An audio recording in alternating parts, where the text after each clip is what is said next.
Ya, kembali lagi dengan kelompok 2 di sini.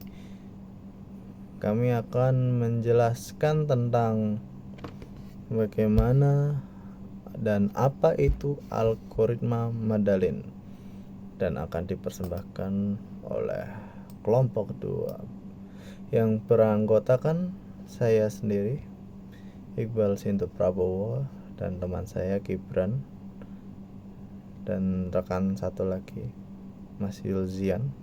Ya,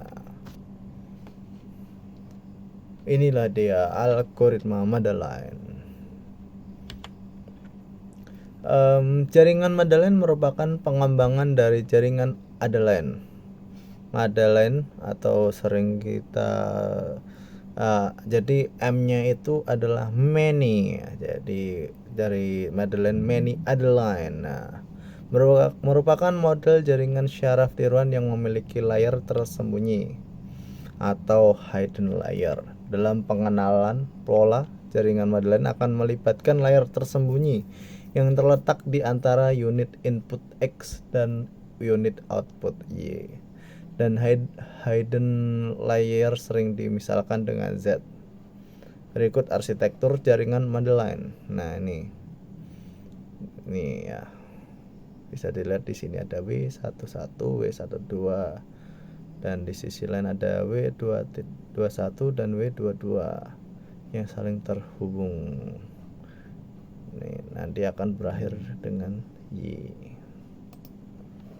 Oke, adapun langkah-langkah pengenalan pola dengan jaringan Madeleine yaitu: yang pertama, menentukan nilai bobot dan bias dengan bilangan acak kecil. Yang kedua, menentukan nilai delta dengan bilangan yang kecil. Yang ketiga, tentukan nilai batas toleransi. Ya, seperti kita bertoleransi sesama antara umat beragama ya. Yang ketiga, tentukan nilai batas toleransi. Yang keempat, selama nilai perubahan bobot delta W lebih besar dengan nilai batas toleransi, lakukan A. Hitung net input untuk setiap unit hidden layer Z1 dan Z2 menggunakan rumus berikut ini ya. Zin inilah ya itu. Terus selanjutnya menghitung output setiap unit yang terdapat pada hidden layer dengan fungsi aktivasi bipolar dengan rumus berikut. Sebenarnya ini materi yang susah untuk dipahami karena banyak sekali untuk dipahami. Oke, selanjutnya adalah menghitung keluaran jaringan dengan rumus Y-in. Nah, nanti saya ada contoh soalnya lah ya. Terus menghitung error dan melakukan perubahan. Nah, oke, kita langsung saja ke soalnya karena saya kurang paham. Oke, contoh soalnya seperti berikut. Lakukan pelatihan pengenalan pola fungsi logika OR dengan jaringan Madeleine menggunakan nilai input dan output bipolar di mana delta sama dengan 0,5, batas toleransi 0,2, bobot unit output Y, V1 sama dengan V2 sama dengan V sama dengan 0,5. Nah, di sini dia tidak akan berubah nilainya ya. Sampai besok nggak akan berubah. Oke. Nah, nanti kita buat dengan tabel kebenaran OR dengan tabel seperti ini ya. 1 ketemu 1 itu 1 min 1 ketemu 1 1 1 ketemu min 1 1 min 1 ketemu min 1 min 1. Terus menentukan bobot dan bias secara acak. Nah, nanti didapat nilai berikut dan kita langsung terapkan di arsitektur jaringan seperti gambar berikut ini. Oke. Langkah pertama untuk pelatihan pola 1, masukkan input X1 sama dengan 1, X2 sama dengan 1, dengan T sama dengan 1 bobot awal.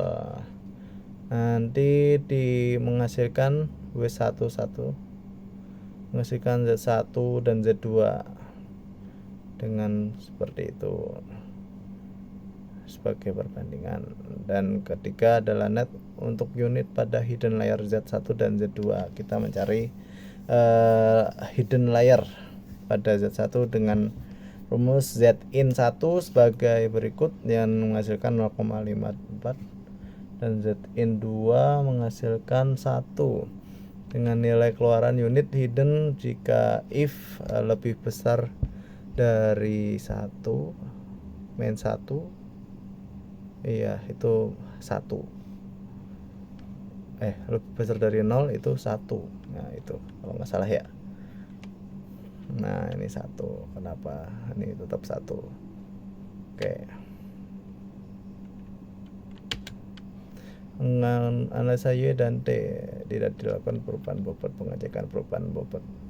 Nah ini nanti hasilnya seperti ini, dan sebenarnya ini akan berlanjut untuk sampai batas toleransi banyak ya. Berlanjut ke pola 2, pelatihan pola 2. Melanjutkan dari bobot sebelumnya, kita terapkan di bobot yang baru dengan cara yang sama dan menghasilkan di Zin 1 minus 0,14. Dan seperti tadi yang saya katakan, jika lebih besar dari 0 maka 1, kalau tidak itu minus 1. Maka di sini dia minus 0,14 maka ditulis minus 1, dan di sini masih menghasilkan 1 maka ditulis 1.